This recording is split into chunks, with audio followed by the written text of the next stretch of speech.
Welcome back to rangolis book. ఈ video చూస్తూ ఈ కథ వినేసేయండి. ఎపిసోడ్ నంబర్ 8, ఇంద్రుని శాపం. ఇంద్రుని ఆస్థానంలో ఉన్న అందమైన అప్సరస పుంజకస్థల. ఆమె అందం పట్ల ఆమె ఎప్పుడూ అహంకారంతో గర్వంగా ఉంటుంది. ఇంద్రుడు ఆమెను వివాహం చేసుకోవాలని అనుకున్నాడు. కానీ గర్వంతో ఉన్న పుంజకస్థల ఇంద్రుని ప్రతిపాదనను, అతని అభిప్రాయమును తిరస్కరించింది. 1000 కళ్ళు ఉన్న వ్యక్తిని నేను వివాహం ఎలా చేసుకోను అని ఆమె ఇంద్రునితో అన్నది.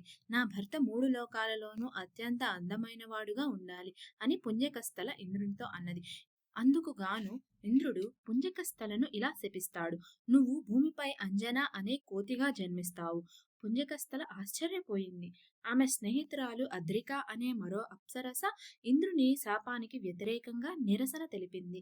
ఆమె నీ వివాహ ప్రతిపాదనను నిరాకరించినందుకు ఆమెను ఎలా శపించగలవు అని ఆమె ఇంద్రునిపై చిన్నగా అరిచింది.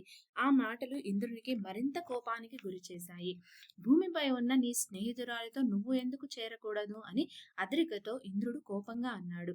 తన చిన్న గొంతు పిల్లి గొంతులా అనిపించడంతో ఇలా శపించాడు. నువ్వు పిల్లిలా జన్మిస్తావు అని శపించాడు. టు బి కంటిన్యూడ్ నెక్స్ట్ ఎపిసోడ్లో చూద్దామండి. ఈ కంటెంట్ మీకు నచ్చినట్టయితే లైక్ చేయండి, షేర్ చేయండి, సబ్స్క్రైబ్ చేయండి, కామెంట్ చేయడం అస్సలు మర్చిపోవద్దు. Thank you.